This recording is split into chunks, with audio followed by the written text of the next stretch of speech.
Shalom. We're on? I think we're on. We became someone Zoom that I can't, these studios are too sophisticated for me. Yeah, it's unnerving when you can't see the audience. Does somebody want to type in the chat? Just let us know that there are people here that can hear us. Just say hello. All right, we can start anyway, right? Yeah, sure. Okay. Do you want to introduce us? Should I? Maybe you do your side, I'll do mine. Okay, so I want to just thank you for hosting, because it is your organization that's hosting this, and it feels like a tremendous honor and privilege. I don't know what to call you. You said I should call you Racheli, but like that seems so rabbanit, yoetzet. You're going to do your side, I'll do mine. I don't know how to stay in my lane. I apologize. My name is Ellie Chevelis. I am an LMFT, licensed marriage and family therapist, a psychotherapist in private practice. I work out of New York, but like most people over the last year, I work out of my computer. And the truth is I had been doing virtual sessions before COVID too, but we just switched everything to virtual now.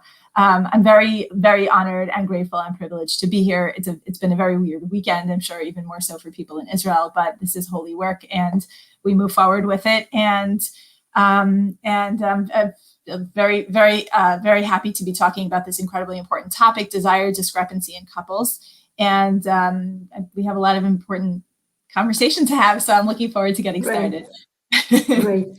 So I'll do my part. First to say that to complete what you said, so recently we didn't know each other before we started conversing in preparation for this, and it's been a pleasure. And I visited your site and your blog, and I must tell people there's a lot to read and learn there. I was so impressed. And I'm Racheli. I work at Nishmat as a Gemara and Halacha teacher and as a yoetzet halacha. I also work at Matan as the head of a halacha program. And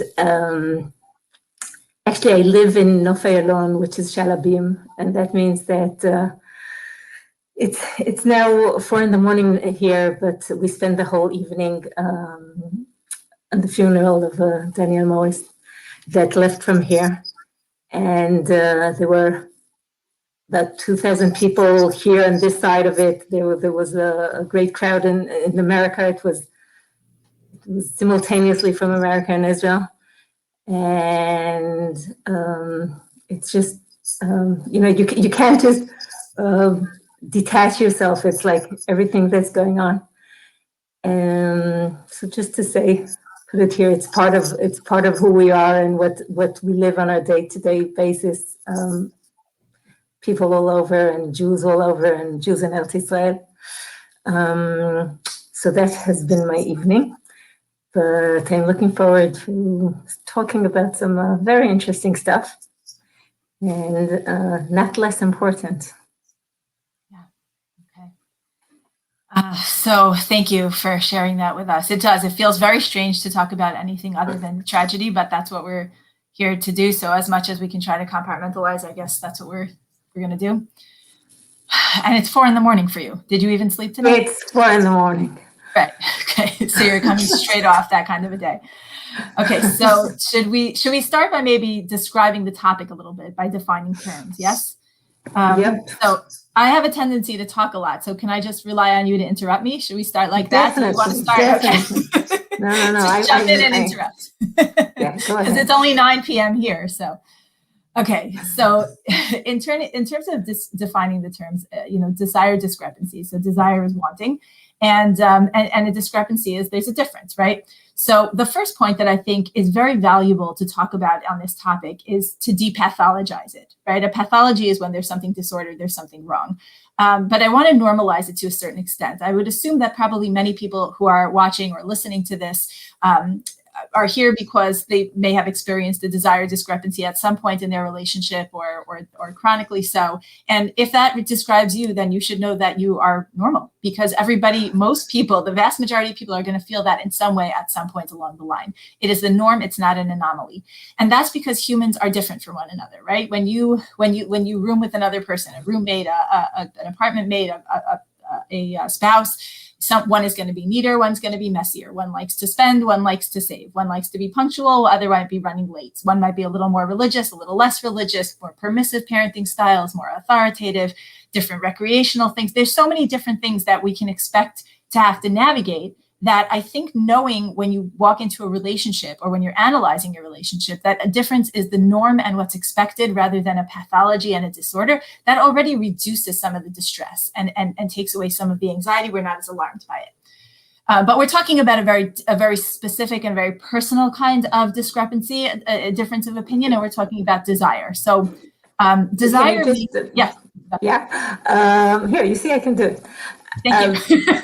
So what you're basically saying is we're going to have, even, as an Israeli Hebrew speaker, privileged to live here and be born here. So discrepancy is kind of a fancy word for me.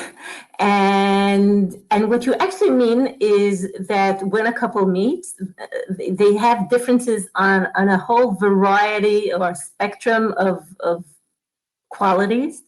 And the differences in terms of desire is just one more of these different qualities, different challenges that one would have. Because if so, I would like to know why people treat it differently. Why people don't just say, okay, he's the neat one, she's the messy one, even though sometimes that has a detrimental effect on the marriage. Speaking from the messy side. Yeah, we realized a few things though. And somehow this is taken differently. This is taken, I think I'll say two things, and you'll probably have much more to say. One is it's related to as much worse or having worse consequences, and something that you don't grow used to, and also people aren't very aware of it as being a dynamic quality or something that changes over life, or that you can make any effort to make better. No, I'm here. The reason I'm a little bit stuttering is it's not the 4 a.m. thing. It's that you're the sex therapist. I teach Torah. So no, as I deal with this all the time, but the words, So tell me, what you think about it. I can't believe you learned English as a second language. I just assumed you were Anglo because you're so fluent. So my parents are originally, Anglo. Oh, okay. I'm the youngest in the family, so the youngest ones don't really. Most Israeli, yeah, you're the most Israeli, yeah. Okay, yeah. So I think you answered your own question. I think number one, it's so personal. If you grow up and you're messy and your sister's neat, so you grow up with this identity of I know I'm messy, and I feel a little bad for my spouse if he or she is not going to be that messy, and you kind of are prepared for that reality. But in Orthodox life, you don't have a lot of experience dealing. Well, some people do, but let's say in the prescribed Orthodox lifestyle, there's not as much experience with the piece of having to do with the sexual and even the romantic until you're actually in the domain of the sexual and the romantic. It's also much more personal, which I think you touched on too. It feels like a personal rejection, right? So if you're the late one and your spouse is always running on time, and it's frustrating. So the worst that they could judge you and say is you're being inconsiderate, you're being irresponsible, you're being thoughtless, but it doesn't mean you don't love me, you don't care about me, right? Whereas, if I want to spend time with you and you're saying I'm not really that interested, right? Whether it's physical time or emotional, intellectual time, it feels like a push away. It feels like there's a pursuer distancer dynamic. That's what we call it. Is a lot of our audience Israeli? Should I slow down my English and talk slower? I think we're mostly English speakers. It is for you. Right. Okay. Yeah. So I think that's a big piece of it. I think there's also a lot of shame associated with both wanting more than the other person feels comfortable giving, or saying no, specifically in the area of emotional intimacy and physical intimacy. So again, if I want to go out for dinner and you'd rather stay in, it's not really so personal, right? But if I want to spend time talking and you'd rather be on your phone, right? Or if you want to be together physically and I want to go to sleep, it just feels like, no, there's something I'd rather do than be with you, right? So so to some extent, and by the way, some of those other examples that we gave, obviously neat and messy is not, such a crisis in a marriage, but people do actually go to couples therapy for fights about finances, for fights about religiosity differences, parenting styles. So sexual problems and discrepancies are only one of a bunch of very serious topics that will bring people into therapy. But I think you're right. I think there's an added layer of identity, of shame, of also not being used to having a vocabulary and a comfort level to talk about these things. I think that there is pride. I think sometimes people don't want to come off as needy and desperate, like it doesn't feel nice to say that I'm chasing after somebody who doesn't reciprocate my feelings, and vice versa. It doesn't feel nice to say, I married someone, I love them, I care for them, but like sometimes they're smothering me. So this goes to the very core of self-worth, of the integrity of the relationship. And in general, in most communities, but particularly in religious communities, I think it's not something people joke about at the Shabbos table. I always say, like, when newlywed couples get married, right? They could say, "Oh, I tried baking challah and it came out like a disaster. It's awful. It was such a," and you could joke around and trade recipes, but nobody's going to sit around with their newlywed friends and say, I haven't had an orgasm yet. I said, how has that been for you? And so when you have this like shrouded, is it okay if I'm explicit like that here? I don't know. Oh, here, definitely not on the Shabbos table. No, right, exactly. So there's not a whole lot of normalized context where it's appropriate to sort of compare notes and collect knowledge. There's not like a permeability between people in terms of, very limited. You as a yoetzet, I as a therapist, sometimes rabbis and mentors, occasionally parents and relatives, but it's not something that's like talked about very openly. And so people are very limited in their knowledge of what norms are and what to expect. So I think all of those variables are what make this a lot more fraught, a lot more emotional than some of those other differences and discrepancies. You kind of used the word norms, and that kind of, what do you mean norms? Is something we have to live up to, or there's some global statistic we have to follow, or some mitzvah in the book, I'm happy you brought that up. So it's funny. Sometimes when people come to therapy to talk about this, they're trying to figure out, okay, who's the crazy one, right? There's hypersexuality and there's hyposexuality. I think I know it as a Rashi. You probably know the original Gemara or the Midrash in Parshat Vayishlach, where, I think Yaakov is sending animals of different genders and species as a gift. And few psukim worth of like these animals, nobody even probably knows what they are, but like the only reason we know them is because we need to know the ratio of males to females as a metaphor to know how often a person of each vocation is supposed to be intimate with their spouse, right? And so so very often people, I think I have an article, a blog post on my website titled, "How often are you supposed to be intimate?" So like you said, is there an FDA, recommended, does the CDC tell you how often you're supposed to be sexual? So very often but this is not a rare thing that people, the will to know if I'm normal or not, or who's to blame, that's definitely understandable. But this idea that there's some ideal that you're supposed to live up to, it's quite common. I think it's very common that people worry, am I normal? I think I even have a blog post with that title too. But I think that there are extremes and then there's a wide range of norms. So when we talk about norms, we're talking about a very generous, fluid bell curve. So for example, there's hypersexuality and hyposexuality. So if someone tells me one spouse is interested in sexual activity, multiple times a day, that's something that we would generally view as hypersexuality. Now, if it's not necessarily disordered, because if they're, let's say they're newlyweds and they have plenty of time and they're really excited about each other and this is what they both want, then it's way above the norm, but it's not pathologized because they're happy that way. I don't know how sustainable that is from a scheduling or biological perspective, but it doesn't create a problem unless it creates a problem. On the flip side, if you have a spouse who says, I'm not really that interested in being intimate more than every couple of months, right, that would also be sort of on the other extreme end of, and when we talk about norms, we're talking about just numbers, statistics, right? That would also be sort of unusual in terms of infrequency. But again, if they just happen to both have that lower appetite and it's working for them and they're genuinely happy that way, who am I to tell them that it's wrong? The problem is when we have, something in between those ranges, which I think that's much more typical. there's still a wide enough gap that either someone is feeling like their needs are not getting met, and or someone is feeling pressured to be available in a way that's too much for them. So does that clarify? Yeah, well, what you're actually saying is it's really about what's good for both of us. Yes. But I think also when you have a couple where one spouse is saying, I believe that what I'm asking for is normative, and I believe what my spouse is asking for is abnormal, then it's useful to have a general framework. So for example, let's say you have one spouse who says, I would like to be sexual anywhere between 1 and 3 times a week, right? And the other spouse says, no, that's no good. I want to be anywhere between 1 and 3 times a year, right? So we have, there's a skew, right? And lahefech, it could be the other way, right? Let's say someone says, I want 1 to 3 times a day. And then the other one's like, no, 1 to 3 times a week. You know what I mean? Like it's. But at that point, would you reflect to the one that's talking, the yearly schedule that is out of some measure of. I have a spiel. I have a little speech that I do. When I'm working.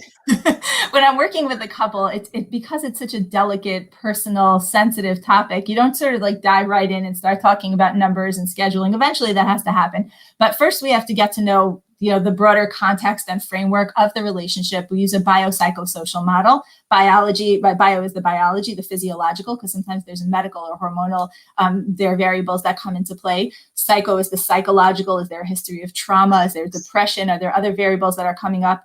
Within biological is also medication, sometimes birth control, antidepressants, pregnancy and breastfeeding. There's a lot of things that come into play in terms of libido. And social would be the interpersonal. So sometimes one spouse might be saying, I want more sexual activity. And the other one might be saying, I don't necessarily have a problem with that, but I need more emotional intimacy in order to get more in the mood for sexual intimacy. So for example, everyone gets married wanting love and connection. There are very few people who get married as a pure business deal, right? People want a relationship. They want to get close. They want there to be love. But there are some people, I think, who feel like I need to feel a foundation of connection and closeness in order to be sexual. And there's some people who say I need to be sexual in order to create that closeness and connection, right? And in terms of gender stereotypes, very often, not always, but very often we have women who will say, I would probably have more sex if we were making time to like be emotionally connected and hanging out and just enjoying each other interpersonally beforehand more. And very often you'll have some men who will say the opposite, like, yeah, but I'm not feeling as connected because we haven't touched each other in a while. And so where do we go from there? So we have to have these conversations. But to circle back to the original question, yes, if somebody is an outlier in terms of what they're requesting, I'll reflect that, but I'll do it very gently and respectfully. I have to establish a rapport. Wait, so you brought up a few things that I want to touch on, but let's start with the stereotype, okay? So we're talking, very nicely and gently about it fitting for both sides, etc. But the stereotype is that men complain about their women not wanting enough or not being into it enough, and women are talking about men that are too demanding or that they feel that they're not fulfilling their role, etc. As a side comment, it's not a side, it's a major comment, but I'll talk from the Torah side.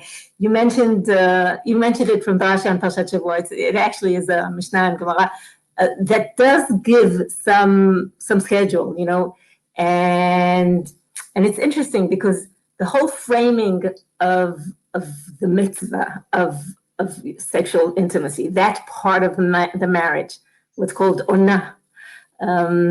It's the Torah frames it as the things a husband is not allowed to deprive his wife from. And even, when you go onto the Rambam, so the Rambam says you're not allowed to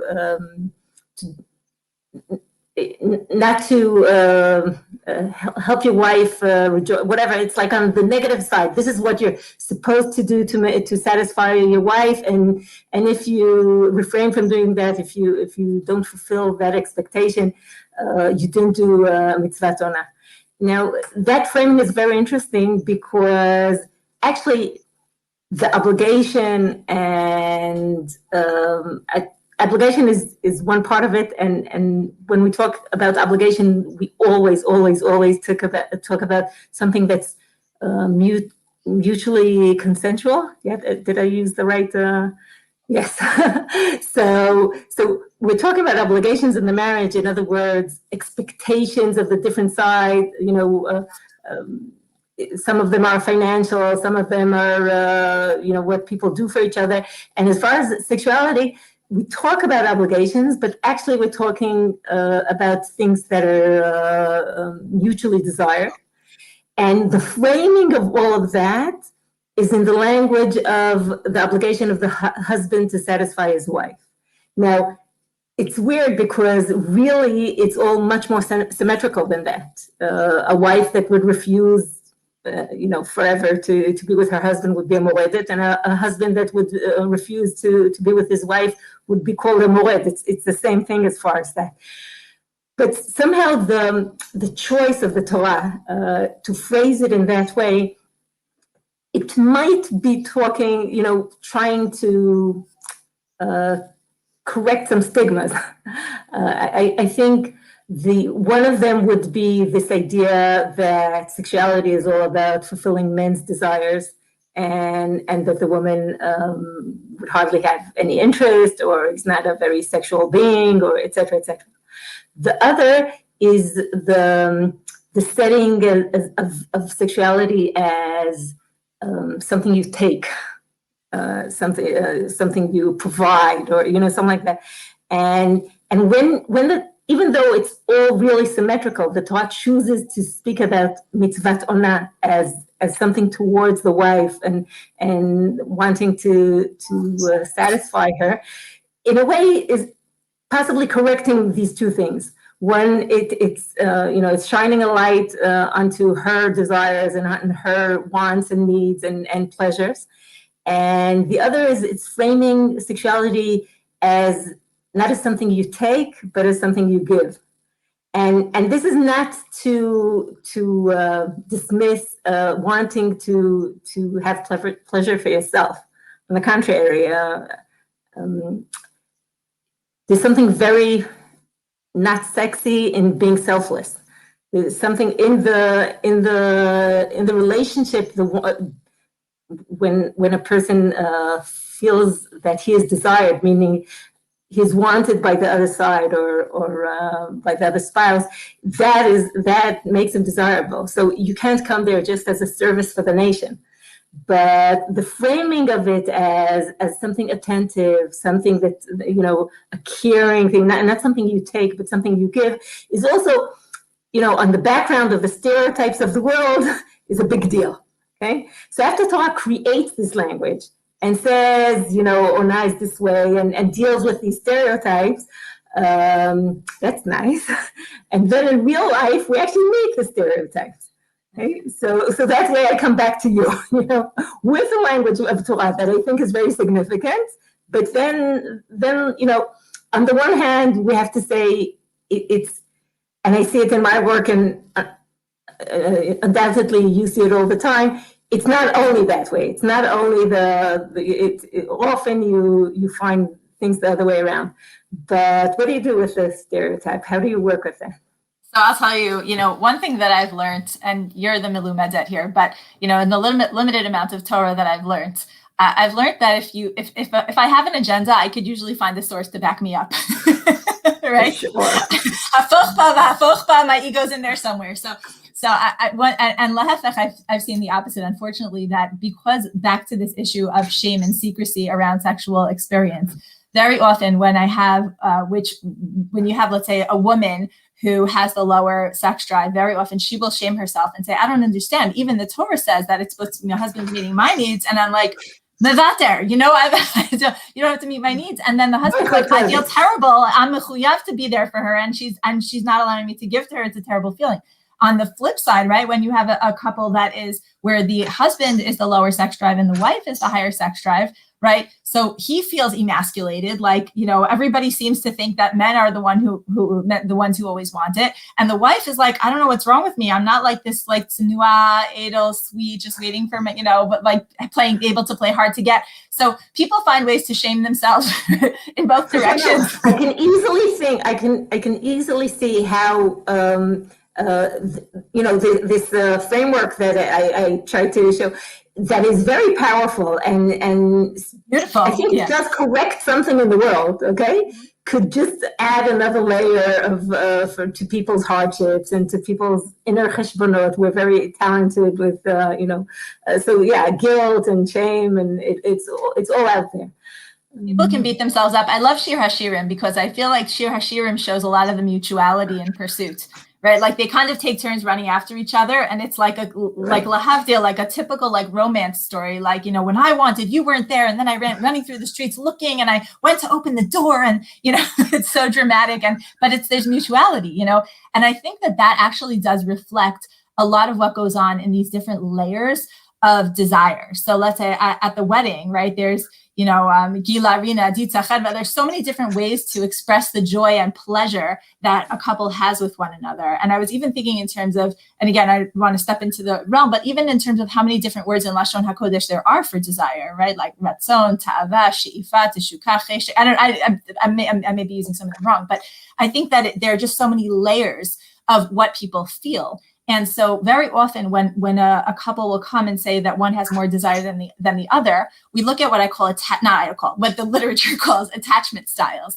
And so the attachment styles are typically classified as anxious, avoidant, and secure. Anxious would be like, let's say they usually look at they study babies, right? Babies and toddlers, right? If the parent is with the baby and then they walk out of the room for a minute, and then they come back and the baby grabs onto the parent and won't let go, that's called anxious attachment because I'm scared you're going to leave me. I need to grab hold. Avoidant is, let's say the parent walks out of the room, the baby starts crying and fussing, and the parent comes back and the kid's like, I don't want to be near you anymore. I'm mad. I don't need you. I got this. Right? You can't fire me. I quit. Right? And then ideally what we're looking for is secure attachment. Secure attachment is the knowledge that the parent comes, the parent goes. Sometimes the parent could hold you. Sometimes the parent's busy doing something else. And I know if the parent wants to hold me, that's fine. I can enjoy that. And if they can't, then I'm okay too. And this translates into intimate love, significant other relationships also. And there's a therapist writer whose work I admire, whose name is Dr. Dan Weil, and he kind of translates these attachment styles into confrontation styles. So if we're having an argument, we're confronting a topic. And he looks like 3 different ways that people will address it. There's adversarial, which is more belligerent, contentious, like picking a fight.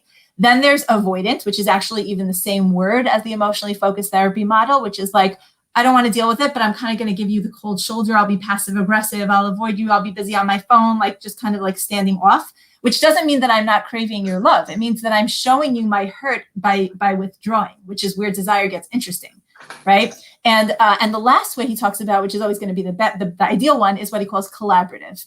Right. And so what we aim to do in couples therapy and even outside of couples therapy and healthy relationship building is to collaborate. To collaborate means like put our heads together with empathy, with communication, with respect, with holding space for my perspective and your perspective, my feelings and your feelings, and say, okay, these are my needs. These are my sensitivities. These are my wounds, right? This is what I would love for our relationship to look like. Tell me about your perspective. Tell me what's going on for you.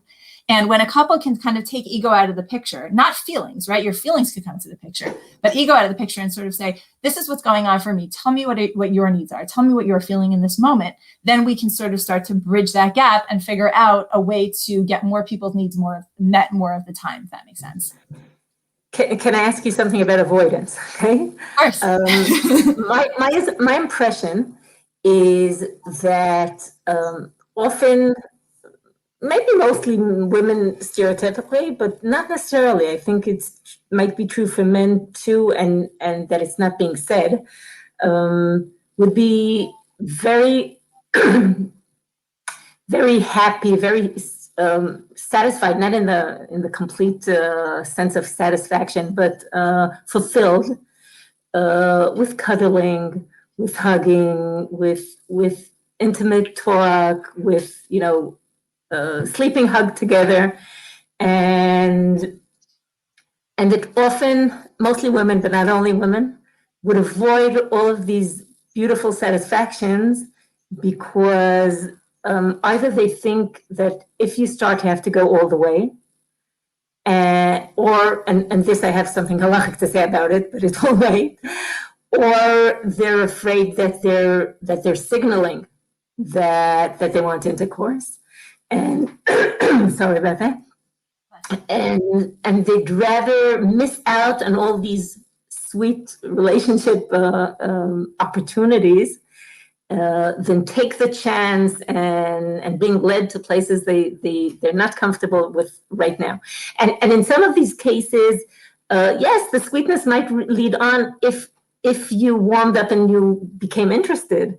But this idea that it's a one-way street, I feel like it creates so much avoidance, and people and couples are missing out on wonderful parts of the relationship. I wonder if that's your impression too. Yeah, that's something we see a lot actually, is that, again, I'm always like a little bit nervous to bring in gender stereotypes, but there is a reason for them, which is because very often they're true. And if they're not true, that's fine too. Statistics tends to be, and so, yes. And I think that there are a lot of couples that are missing out on what we call affectionate touch and sensual touch. There are gradations. I have something that I do with a lot of my couples, specifically women who are feeling disconnected in a physical way. I call it the intimacy comfort questionnaire. And we go through gradations of intimacy, starting from verbal language intimacy, hearing your spouse say, I love you, and saying, I love you back, sitting in close proximity, holding hands, going to affectionate touch, rubbing each other's backs. Then we move towards sensual touch, just kind of like caressing and stroking in ways that are asexual. Then we move to more erotic touching, and then we move all the way to, towards genital touching and intercourse and, different kinds of sexual pleasuring. And so this is homework you give them? It's actually a questionnaire that we do in session together because we need to analyze what's going on for the lower libido spouse at each point of the journey. And mashal that I like to sometimes give is that, when one spouse is focused very much on the climax, on the orgasm, right, on the grand finale, which doesn't have to be the end, but okay, so it's, but for a lot of people, that's what it is. It's like, imagine you go on a hike, right? So there's like, let's say 2 types of hikes. There's a hike where you have a mountain, and the mountain is kind of boring, right? You're just kind of climbing the rocks, but you want to climb to the top of the mountain because when you get there, there's this gorgeous view and this beautiful place to sit, and you just enjoy the top of the mountain. That's one kind of hike. Then there's another type of hike where there's like a beautiful forest and there's like gardens, and there's no specific destination per se. You just walk through and you look at the flora and the fauna and you see the nature and you just enjoy every step of the way, and you stop and you admire the details of it. And so I think like the first would describe someone who's very fixated on like getting to intercourse. But there's so much more about sexual pleasure and emotional intimacy and connectivity and touch. And, particularly for the spouse who gets less pleasure from the intercourse and more so from the foreplay and the outer course and the pleasuring and the connection. And so, to sort of train couples that it's a wonderful skill for marriage to be able to look at sexual activity and touch in general as that second type of hike where you're just walking through a beautiful landscape rather than just a ride to a destination, trying to get where you have to go as quickly as possible. That's not to say that there's no space for a quickie. There's something nice about being able to say, it's late, we're tired, but one of us has an itch and let's go for it. We'll make it fun. We'll each give each other an orgasm. We can make it quick. And that's fine. That's fine too. But that's like snacks. I wouldn't make a steady diet of that, and so I forgot your question. So the question was about avoidance, and I'll make it more specific. Oh, sorry. Yes, I didn't even answer it. It's like a trap because the side that avoids thinks that the meaning of anything they'll play along with is interpreted a certain way by the other side, and which is not necessarily true, but it becomes the dynamic. And if there's an opportunity, so it has to go all the way because the launch sequence with it's so rare that you'll agree or whatever. I can't waste the opportunity. How do you break that dynamic? Yeah, I actually have 2 articles on that. One is titled "How to Touch Your Wife: A Guide to Perplexed Husbands," And it talks about how the difference. That's the knot. And another one is called intimacy versus sexuality. You know, in a lot of Orthodox circles, we'll use the word intimacy as a euphemism for sexuality, but I actually don't love that, because there's so much more to intimacy, emotional and physical, than just than sex. And I think, you know, there's an exercise that I give a lot of my couples. I don't recommend this to everyone, but I recommend this to a lot of couples. It's not, there are couples for whom this is not appropriate, but it's worth mentioning because I think it is good for a lot of couples who are in stable, loving relationships where casual touch is always appreciated. And that is that every day that is halachically an option to spend a couple of minutes cuddling together in a completely non-sexual way, on a couch, in a bed, but fully clothed or in pajamas, with no erogenous touching whatsoever. And what this does is it communicates to the spouse who is less sexually inclined, but may crave and appreciate that cuddly, snuggly kind of touch, that we can do this. We can release oxytocin without releasing dopamine. You know, we can cuddle up to each other and enjoy that close, safe, secure feeling. And it doesn't always have to be, you know, step one on the road to intercourse. And that doesn't even mean that you're not going to have sex that night. It just means that right now, this is our 2 to 3 minute cuddle time. And it also keeps the lines of physical communication open, because when you start to associate safety and warmth and like l'shem shamayim with your spouse's touch, that it's not that, God forbid, having sex is not l'shem shamayim, but if one person just wants the cuddling, l'shma of the cuddling, then they're going to get that need met. And to the higher sex drive spouse, to show and to know the difference between coming up from behind your spouse and, you know, rubbing their shoulder or giving them a gentle kiss on the cheek versus grabbing them in more sexual ways that might not be appreciated in a non-sexual context, say like in the kitchen. So, you know, so the cuddle exercise is a great way to break down that barrier, because what I'll hear from a lot of couples, and again, just the stereotype is more often women than men, is I used to enjoy, you know, kissing and making out and stroking and caressing each other. I used to like that a lot. But because intercourse would, let's say, be unpleasant very often at the beginning of marriage, it's not necessarily so pleasant for the wife, and that always needs to be addressed. It should be addressed. Sex should never hurt. If it hurts, get help.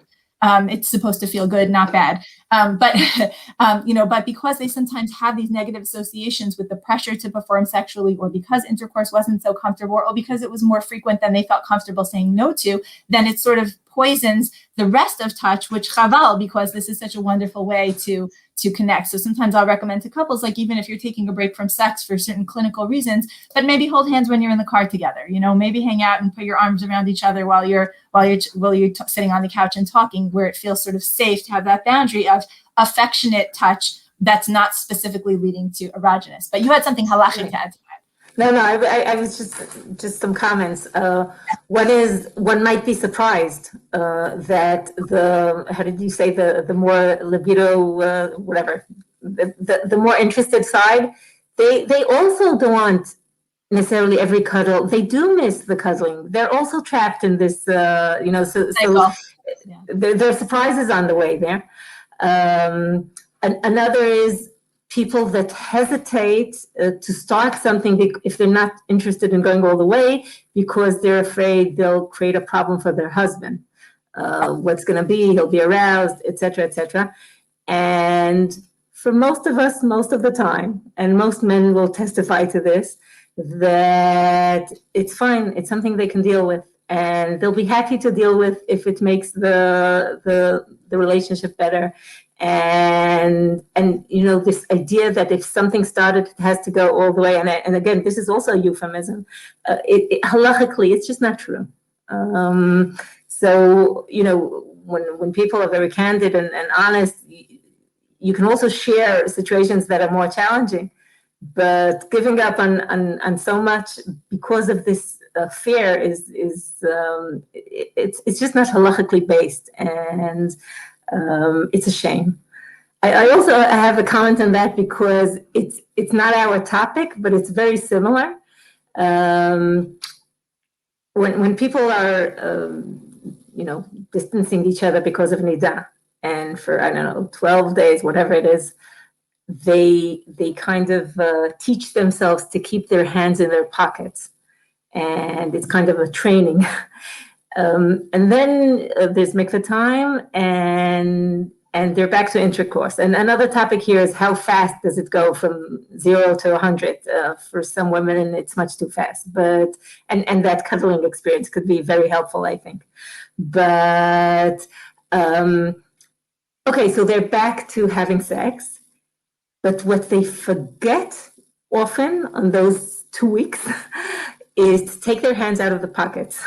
That means they will go to bed together, but when they walk next to each other in the kitchen, they won't have this, this nice strike on the shoulder or the sweet tiny kiss, and these little sweet things that they originally did, but after they worked so hard to train themselves not to accidentally touch each other when you're not allowed, so they do remember to get back to intercourse, but they forget it's all about we forget all these small sweet things that make life so much closer.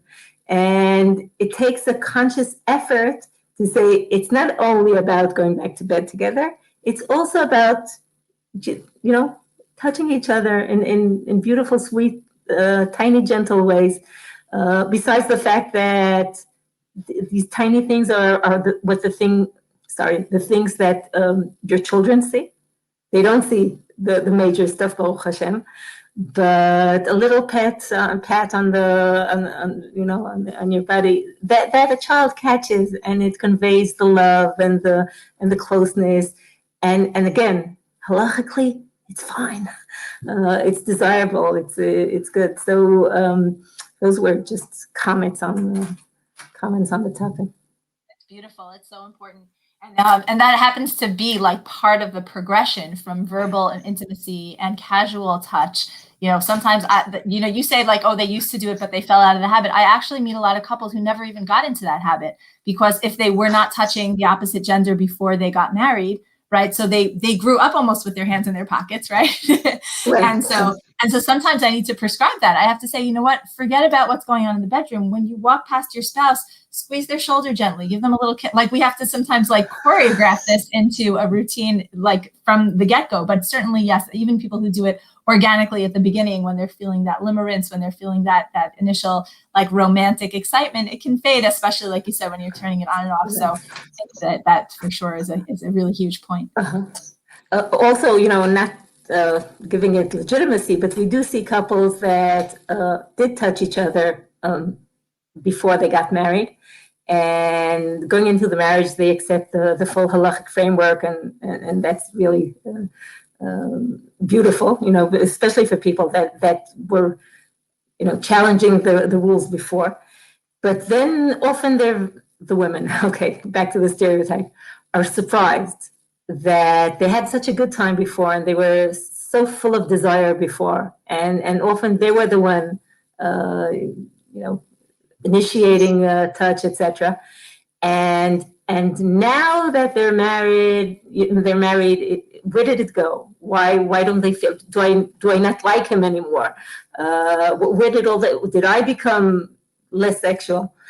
And I'm sure you have a lot to say about that, but one thing I'll emphasize that you said already is sometimes difficult experiences, it's in the beginning, but it can go on for years. And people don't know that sex is not supposed to hurt, and people don't know that it could really, really, really be treated. And people don't know that it's not only the first, second, third time, it sometimes lasts for quite a while. And somehow that came in the way of enjoying all the stuff she enjoyed earlier. And a couple of other things, but now I'm the one that's talking. Yeah, tell me. Bringing up such important things. So there's a couple of pieces. So when you have a couple who, I think I told you when we were discussing it privately, I have like an acronym that I write in my notes sometimes when I'm taking a sexual history intake, JNPS, just no penetration sex. And so sometimes you have couples who made a decision that they're not going to have complete genital intercourse until they get married, but they'll do everything else that, kind of feels nice. And so, and obviously we are an Orthodox, community, but just because, we abide by certain halachic standards doesn't mean that there's, gradations of actual, observance in in reality, and we have to deal with that phenomenology. So, so sometimes when that happens, like you said, then when you introduce intercourse into the mix, and especially if it doesn't necessarily go as smoothly as one might hope, or it doesn't feel as comfortable at the beginning, or they're just not getting as much pleasure. It could be that's not even painful, it's not even tight, but it's just not giving them the same pleasure. There's also an element of the psychological mayim genuvim, the fact that it's like there's something naughty about doing it before, and now it's like, oh, but this is the only person I'm really supposed to be doing this for the rest of my life. Like monogamy does sometimes takes the excitement out of it, So there's a lot of, again, that biopsychosocial, all these different components. When you're dating, you're not necessarily bickering over who paid that bill. All the extra responsibilities and mundane, the quotidian stuff comes into play. So there's, I'm sorry, I keep quoting my articles, but I just have so much free content on my blog.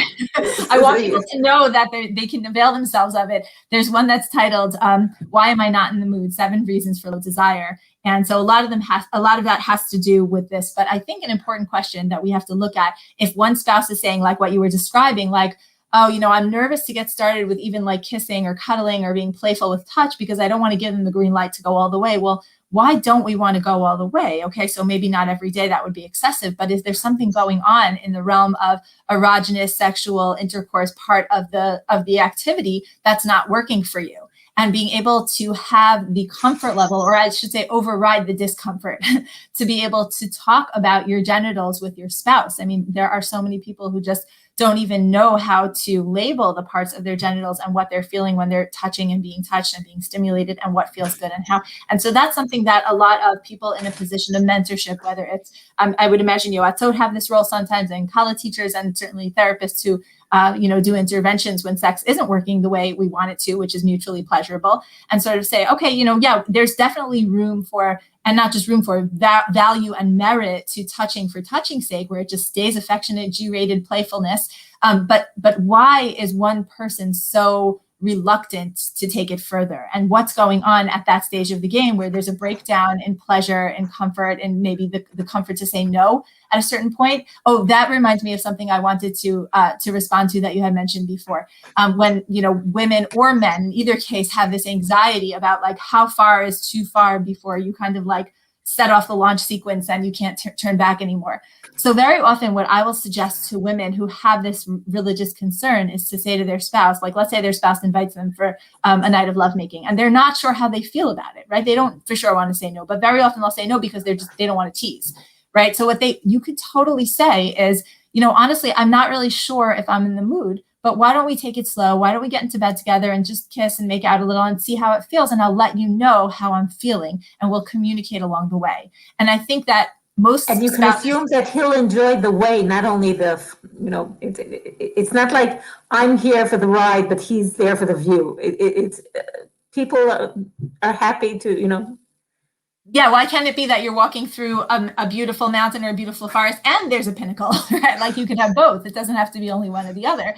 But I think that in terms of worrying about the zera levatala piece, if you tell your partner, I'm just not sure, then they can calibrate themselves. They know we're not headed for sure in that direction, and they know their bodies by now. They're adults. And so they can do that. And then when you go ahead and give that green light and say, no, I'm really enjoying this, is fun, let's just keep going, then they can get more excited and really, and go all the way with it with you. But I think that a really important question to ask is like, why is one spouse feeling so reluctant to the idea? Is it just too much frequency? If it's too much frequency, that's a conversation to have, right? If the type of touch that's happening in the genital areas is not comfortable, if it's too rough, if it's just not the right feel, if it hurts, if it's painful, all of this can be strategized, and there's technical advice that they can get and emotional support that they can give each other, but they can only do that if they're willing to talk about it. And these are not always easy conversations to have, but they are so worthwhile, because this is your partner. You should live and be well for a really long time. Part of being in an intimate relationship is being able to be intimate, intellectually, emotionally, physically, even spiritually. Like there's different gradations. When we talk about sexual engagement, I always try to teach about interest, desire, arousal, orgasm, and pleasure, right? Interest is in the head, how we think about it, how we strategize, how we dialogue, how we figure things out technically, right? Desire is in the heart, that wanting, that feeling, that closeness that starts way outside the bedroom, right? Interest, desire, then arousal, that awakening in the body of that pleasure that you feel in your extremities, that you feel all over your body. It's a tingly sensation, and of course in the genitals as well. And then there's an orgasm, right, which is a very discrete, specific genital experience. And then there's pleasure, which I used to look at it as just those four: interest, desire, arousal, and orgasm. But I realized that there are people who could have all four of those, but not necessarily be tapped into the pleasure of it, right? They could experience it as more of like a physiological reflex than something that they're really enjoying. And a lot of that has to go back to the what's going on in the head and not just in the body, right?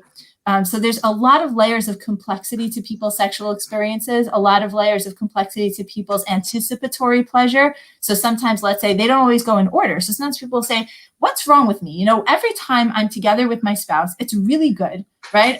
I sit up afterwards. I'm like, that was so nice. Like, I don't know why, like, I wasn't specifically wanting it beforehand. It was so good. And they'll say that happens every time. So I'll say, you know, sometimes we think that the desire has to precede the pleasure. But it's not necessarily so. If you know this about yourself and you're not in agitation, you're not in distress, but you're just, you know, I could take it or leave it beforehand. Either I could go to sleep or read a book or make love, you know, one of you, whatever, right? But, you know, I love my spouse, so let's go for it. And afterwards, you're like, that's really nice, especially for certain stages of the game, certain stages of life. You have the desire. You just have to start acting on it first. And that can be really okay if you decide that you're okay with it and they're okay with it. If it's causing you distress, there are things you can do to work on it.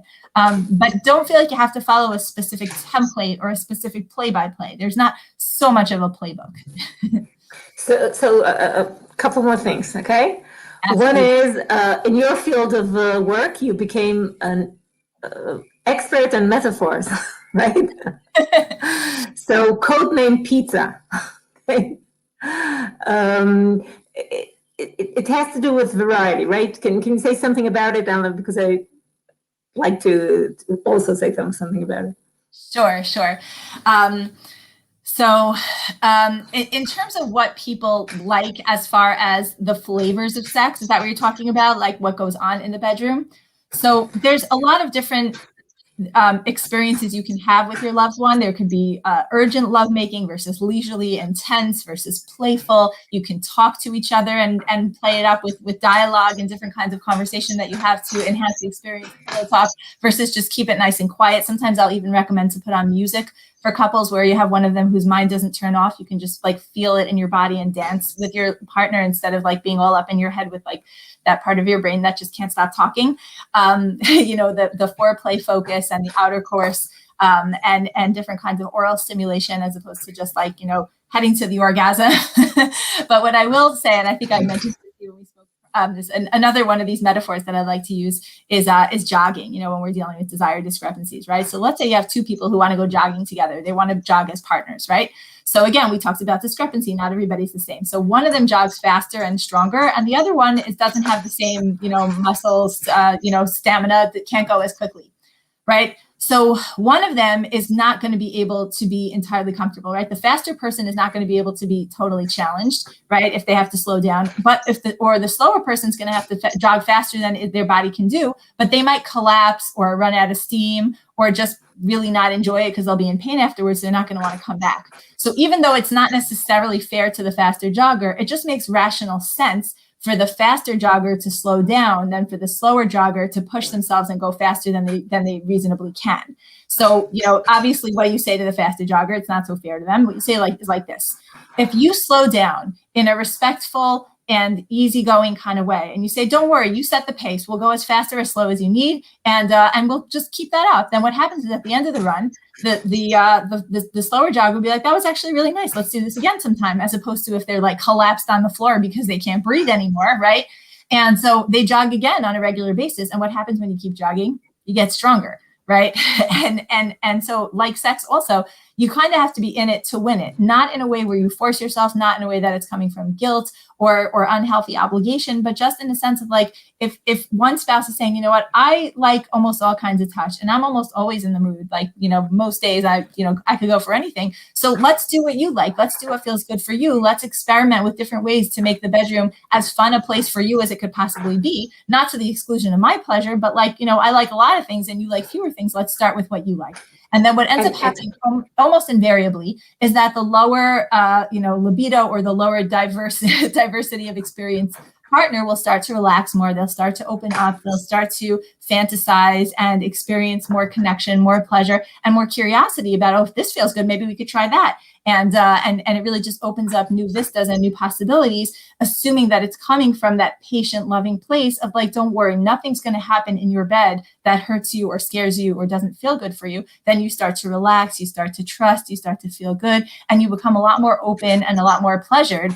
And your neurotransmitters cooperate, and that's what ends up happening. So that's so definitely has a lot to do with feeling safe, but also people that are afraid that the things that are offered are not allowed, or that the different varieties are somehow come from a different world of content, and it actually, without even going into details, there are more extreme ways to diversify, and halacha could still stand them. But even if you stay within the totally mainstream, okay, there's such a variety, and people are afraid. I'm talking from the halachic side, and they have all kinds of ideas about things have to be done in a very strict way. Might be boring, might be repetitive. Maybe it's time to try a different flavor. Maybe it turns out that flavor is exciting for you. And halacha is usually very happy with it. They're very, very small limits, and even they could be challenged under certain circumstances. So if it's satisfying for both sides, and there's quite a wide variety of things that could be tried, and maybe new things will be discovered. So important for people to hear this. It's so important because I think that, again, when we're talking about this very narrow level of exposure that a lot of people have to Torah-based, like religiously aligned sex education, it's very limited for a lot of people, right? Like they're getting it from their kala or chatan teacher, they're getting it maybe one or two other places, but it's not in surround sound the way, like, you go to somebody's house and they could tell you something about Hilchot Kashrut that you didn't know, or Shabbos that you didn't, things come up all over the place. But because this is such a private area, if somebody mislearns something or is miseducated or misinterprets, it could be that they were taught properly and they just misunderstood. Or they were taught from a Masorah that's much stricter than it needs to be, based on where they align or based on what their couple sexual needs are. It's so useful to hear religious mentors, people who are Torah scholars like yourself, to be able to come forward and encourage people. Don't just assume that there's such a tiny little Daled Amot of what you can do from a religious perspective. God wants you to have pleasure. Sex is not a b'diavad. It's something that is holy and beautiful. Shir HaShirim is called Kodesh Kedashim, and it's extremely erotic and extremely explicit. So one thing that I'm really happy to see is the younger generation is much easier to talk about these things. I've been doing this for about 15 years, and you see different cohorts and different generations of people being willing to sort of challenge what they were taught and speak to somebody, speak to their spouses, speak to a mentor, say, listen, I learned this from my premarital instructor, but now we have different people that we speak to for guidance, and let's revisit and say, there's something that I think would be really pleasurable for me, but I don't want to ask my spouse if we can do it if it's asur. Like you said, more often than not, the people that are being consulted will say, well, if both of them want it, well, that's fine, sure, And definitely, if one of the spouses is not enjoying what's going on currently, so there's a lot of desire to work with that. Yeah, it's such a priority. It's such a value. And as you said, it's a gift of Hashem to the world, and we're supposed to enjoy each other. You're supposed to do it in a, as you said, within the right context. And why? Again, I'll use a metaphor this time. Okay, in Masachet Kiddushin it says that a person will have to give din v'cheshbon on every fruit and every kosher joy that he missed out on the world. So we're not talking about going shopping, but this is a couple that loves each other, that wants to live well with each other, that Hashem had gifted them with the ability to enjoy each other. So it shouldn't be wasted. Yeah. Did we run out of time? Is that? So I think we're at the hour point. I didn't see any, Naomi asked me before if I wanted her to allow questions and comments, and I told her that she should ask you, but I think we didn't end up asking you. So do you want to shoot, if you have to run, I mean, it's like literally. No, I'm not running anywhere, you know. Do you want to open up, Naomi, if you're on with us, do you want to open up to let people ask some questions or leave some comments? Because we didn't, Rachel, did you see anything coming through? I didn't see. I didn't see. Okay, in the meantime, I'm just going to let people know, because we mentioned that my blog, I have on my website, I have a couple of things that are really useful. I have a list of books. There are no questions. Maybe there's nobody here. Naomi, are we just talking to ourselves here? We just have such lovely students. But yeah, no, I'm having fun talking to you. She says there are over 500 people. Oh, okay, 500 very polite, quiet people. I'm glad we didn't know that before. I wanted to just let people know on my website, if you go to elishevelis.com, I have a list of reading materials. Not all of them are about marriage and sexuality. The recommended reading is organized, like there's stuff on education, like, you know, different topics, but there's marriage and there's sexuality, and there's books that I recommend, and even Jewish books. Like there are some that are specifically written from a Jewish perspective that are very, very useful. Especially there are so many people, especially women, but men too, who feel like I really want to revamp my Jewish sexual education. I just feel like I want to do it over. There are resources now that you can do that with. So there's that, there's regular marital books, and then there's like over 100 blog posts that are, you know, completely free content. So please avail yourself of them. They can be very useful in terms of articulating what you're feeling, understanding and validating for you and your spouse. It's not only you, these are much more common issues than people realize, and to be able to initiate conversations that may be a little uncomfortable, difficult to bring up, but can yield such beautiful outcomes when you really like approach it with love, with empathy, with compassion, with respect, and with this collaborative idea of, I want to meet your needs. I want to tell you more about mine so you can meet them, because we love each other. We're here for each other. We're partners. And, you know, I can only do for you what I know you need, and vice versa. So really being able to break down that discomfort and start talking about it. From the halachic side, I'll mention nishmatyotzot.org that deals a lot with nida, but also touches on issues of sexuality, things that are related. And yotzot are available on the hotline and the websites in Spanish, French, English, Hebrew, working on Russian. Such an amazing resource, so amazing, especially for women who are more comfortable talking to women. So special. Any type of conversation is very important here. Yeah. I did have one question, but I don't know if we have time for it. I'm good. I'll try. I did hear from women that are didn't marry the last 10 years, some that are menopausal, that are experiencing different changes in their life. And there our topic becomes more acute. They experience actual physiological changes in desire. They have more time. They have less rhythm of allowed and not allowed times. Times off don't exist but through halachic tools.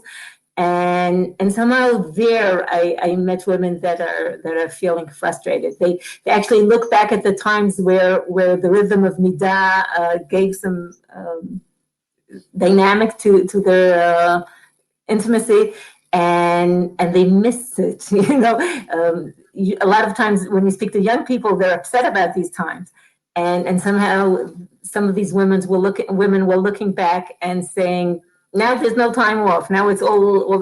What do you think about that? Yeah. So again, this is one of those things that, I don't want to say the grass is always greener on the other side, because that's a negative way of putting it. But I think there are challenges at every stage. So for example, I don't see so many postmenopausal women in my practice. I would say my demographic is usually the 20 to 45 range. But occasionally I do. But I will say that a lot of women spend many of those years pregnant and or breastfeeding. And so they will describe a similar phenomenon.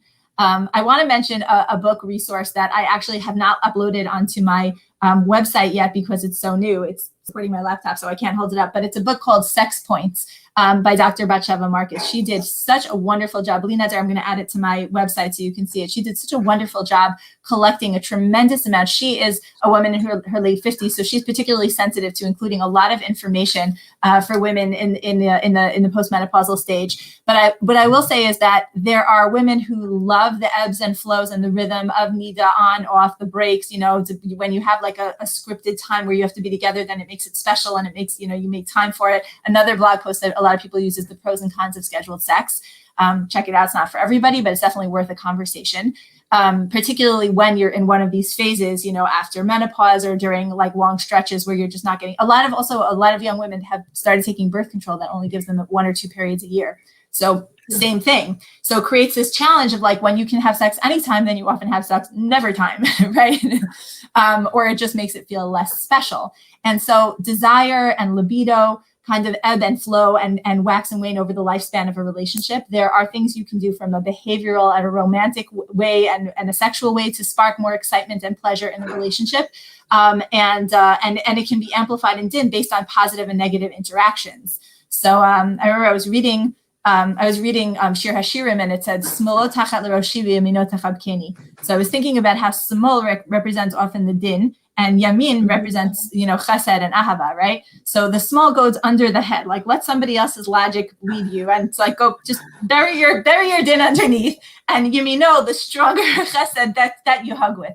A lot of times when couples have been together a long time, you start nitpicking and harping, make sure you're not doing that. But there are a lot of things that can be done both behaviorally, sexually, and even hormonally, like hormone replacement therapy. There's things that can be done. Don't buy into the myth that as you get older, sex has to get more boring and less pleasurable. There are things that can be done. Make yourself knowledgeable. There's literature. The internet is a wonderful place, and there are professionals available who can really give you guidance. And sometimes just a couple of sessions with some very targeted strategic advice can make all the difference. So please always assume that there's something that you can do to help, especially if you're in a loving relationship. I think there was a question that popped up. Racheli, did you see it? Because I missed it. I couldn't follow it. It popped in. Oh, here it is. Oh, I see it now.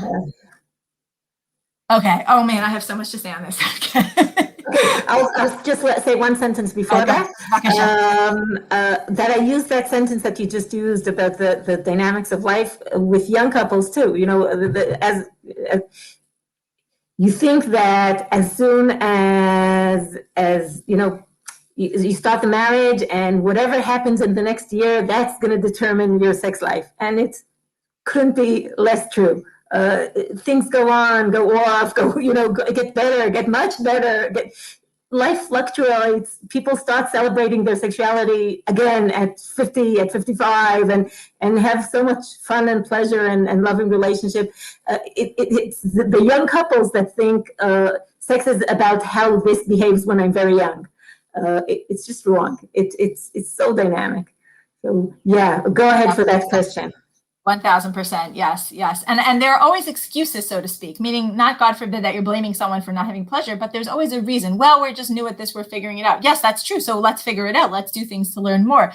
Well, pregnancy is hard. Yes, pregnancy is hard. The kids keep waking us up. They absolutely do. We're so busy with our jobs. All of those things are true. And yet, magia lachem, a wonderful marriage. Magia lachem, pleasure and a really good sex life. So yes, it's hard. This is not coming from a place of like guilt or unhealthy obligation. It's coming from a place of, you have this one life, make it beautiful, because this is holy. This is not something that deserves to get pushed to the side. It's private, but it's not secretive and it's not shameful. Okay, so someone asked this question. So read out the question because I think they didn't see it. Yes. Okay. So somebody writes, have you ever dealt with a couple in which one spouse discovers that they're asexual after they've gotten married? If so, what do you tell them? So asexuality is a sexual identity. I have met way more people who think that they're asexual due to repressed sexual development than that truly end up being asexual. So for example, and I'm not saying that there's no such thing as asexual. I'm just going to say that a lot of people will default to an asexual identity because they haven't tapped into their own sexuality yet. But sometimes when given stimuli and the ability to fantasize and to pleasure and to pleasure themselves and to be pleasured and to learn how to tap into repressed sexuality, they'll recognize that it's not specifically that they're asexual. It's more that they just have not yet found their sexuality. if they are truly asexual or if they are truly attracted to the opposite sex but married in a heterosexual marriage. So that obviously has to be dealt with and is well beyond the scope of the overtime that we're up to right now. But those are real things. So we just got permission to go on if we want. Okay.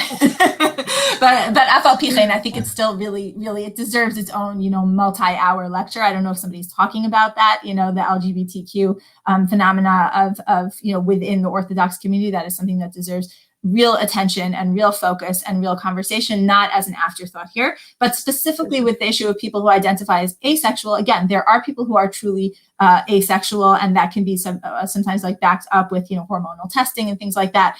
But my experience has been when people will call me and say, I think I might be asexual, and I'll administer my sexual comfort questionnaire. Very often what we'll find is that they do have the capacity for arousal and pleasure and attraction and different types of sexual experience. It's just that if they were socialized either by family, community, schooling, their own shame, trauma, there's different things that will make someone repress their own sexuality to the point where they're completely out of touch with it. But the good news is that when that is the case, it's pretty easily treated. So it's always kedai to find someone who has these specialties, and there are more and more professionals in the Orthodox community who are training well, professional, and can help you and direct you to ideas and suggestions and resources so that you can really, make use of this beautiful, this part of life that's meant to be enjoyed. Are you assuming that they'll be motivated? Pardon? That they're being educated? No. Oh, you're reading the next question?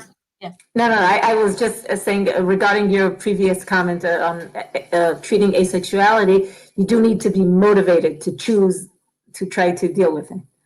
Yeah, I think what I would just say is that if a person is saying, I think I might be asexual, I would gently challenge them and say, what makes you believe? The same way if someone comes in and says, I think I have an anxiety disorder, I would say, okay, but how did you come to give yourself that diagnosis? Sometimes people catastrophize, certain, pardon? Google, exactly. Google could be a dangerous place. Okay. I'm definitely the one with the higher libido. My husband has ADD and procrastinates everything, including sex. Always saying, tired now, let's do it tomorrow. Then the next night it gets late. He says he's not feeling up to it, but tomorrow for sure. Once he gets into it, it's amazing, totally amazing. But so many nights I go to sleep feeling rejected. Thank you for that honesty. So yeah, that is not uncommon.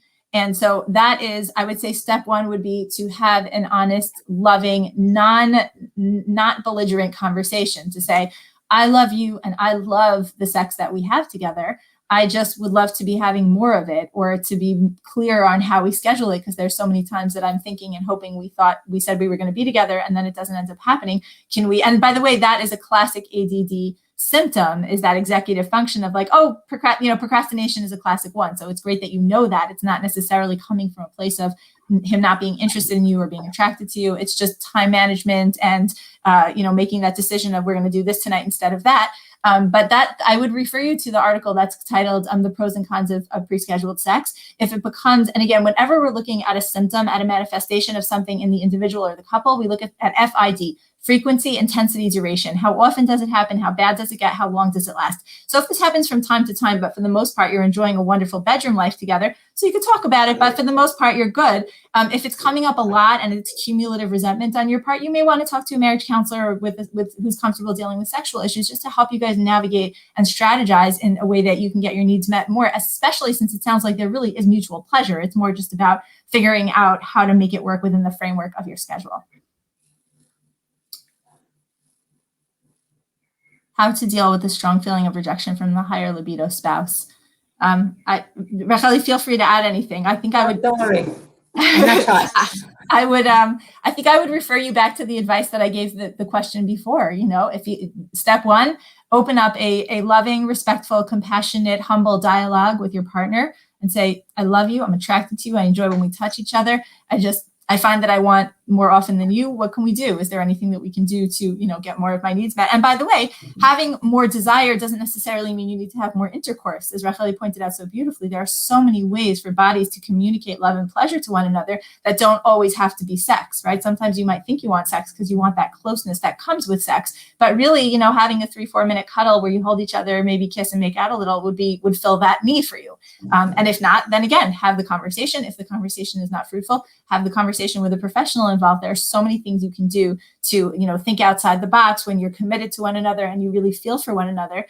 Even just sometimes the process of sharing the feelings in an authentic, empathetic way, even if you don't necessarily solve any concrete, come to any concrete solution, just knowing that they heard you and they feel for you and they validated you and you did the same for them could make you feel like, this isn't that big of a deal anymore. We're okay, right?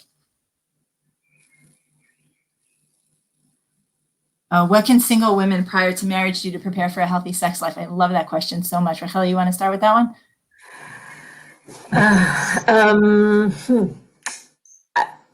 I'll just say that there is a halachic discussion regarding female masturbation, and I think you can walk very safe grounds in saying that there isn't a major problem with it, and hence women are much freer than men to explore their body, to see what they enjoy, to know more about themselves, and that's like opening a very wide window to their own sexuality. I actually have a blog post titled Orthodox Women and Sexual Self-Stimulation, Self-Pleasuring or something. But so you could read that. But also, I obviously, it's so nice to hear that.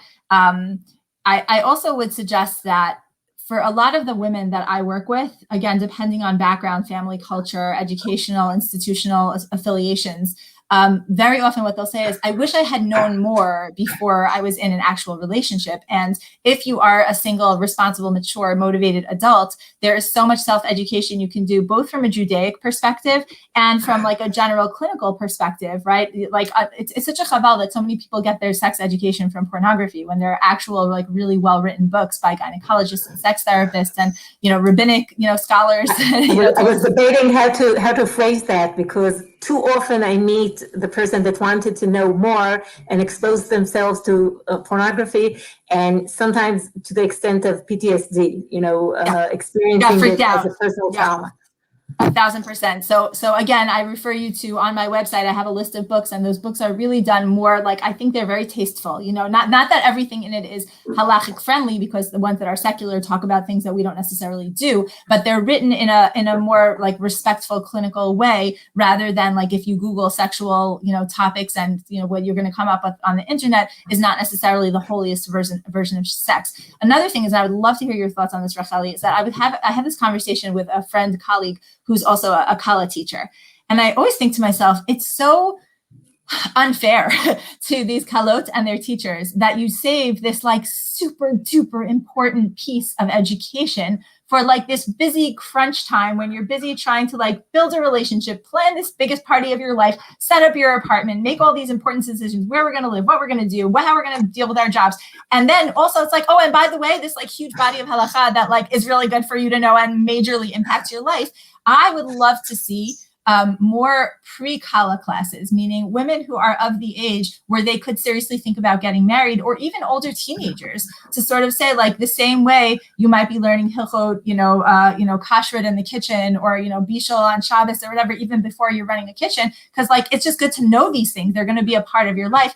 Teach them when you have like the revach and the nachat ruach to like incorporate it, assimilate it, ask your questions, have your inner tantrums, figure out like what the parameters are of it, and really get comfortable with what all this is, so that by the time you meet the guy, you kind of know what you're signing up for. What do you think about that, Rachel? So I'll say, first of all, in Midrasha and Nishmat, when people come for a one-year program, or Israelis that come for a year or two, we do teach both halachic aspects of Nida, but also a lot of what you would call sex ed. But Israel has the center. I'm not sure. It's, you have to get to Midrasha to actually get it. But also it has to do with, how to date, how to recognize potential problems, the whole array of things.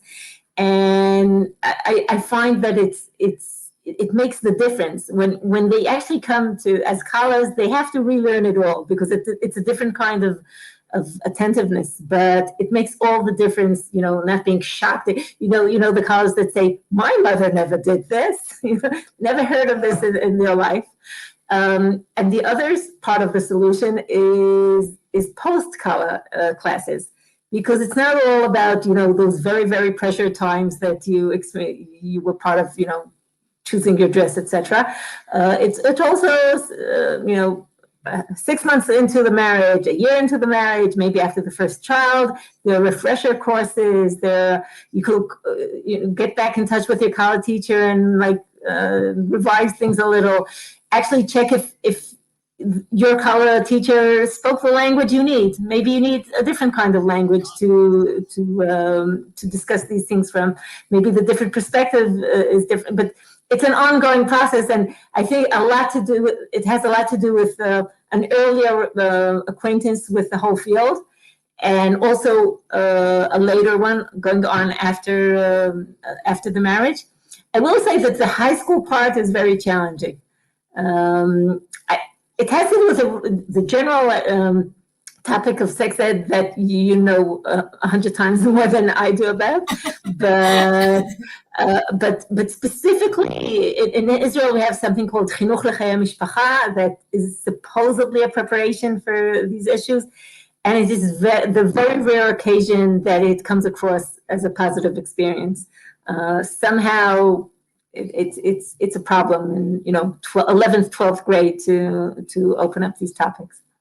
Yeah, we have the same thing here. I think part of the problem is waiting too late. The health class, in 11th to 12th grade, everybody knows it's coming. You mentioned the sex ed thing. I hope it's okay for me to mention it. Whenever I give these talks, invariably the questions at the end end up coming back to people like, okay, so my education was a disaster. How can I make it better for my children? Right? So wait a minute. I'll say on her website, there are amazing materials for that. I saw them. They're wonderful. Thank you. So I actually have a course called Sacred Not Secret, A Religious Family's Guide to Healthy, Holy Sex Education. You could see that. I think they're going to be sending out a coupon code if you want it from specifically the Health and Halacha conference. But I wanted to comment on something you said before, which was learning before, well before, learning after, and having it as an ongoing limud. It's not just a crunch in the midrasha or when you're a kala, or even that 1 or 2 awkward phone calls with the kala teacher afterwards. But because this is such a broad and critical part of life, that it should be an ongoing, we read the same Parshat HaShavua every week for so many years, and nobody sort of says well, I did that already. Yeah. We keep doing it because there's always more to grow and more to learn. Another one of these metaphors I always say is learning about sex before you're married is kind of like learning how to swim on dry land. You could tell people you move your hand like this and you move your leg, but till you're in the water, you don't really know what it's going to feel like. And that's why, it's so important to follow up with people that you trust, whether it's the college teacher, whether it's a doctor, whether it's a yoetza, whether it's a physical therapist sometimes, or a regular therapist, or just a different educator who maybe speaks more of a language that you need, or can answer the follow-up questions that you have.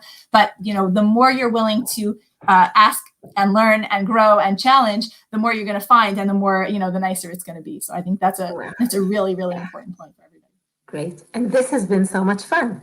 Thank you so much for hosting. Such an honor and a privilege to talk to you. Same here. Thank you, everybody, for being here. Okay. Bye-bye. Bye. Good night to you. Good day to me. Good day to you. Good morning.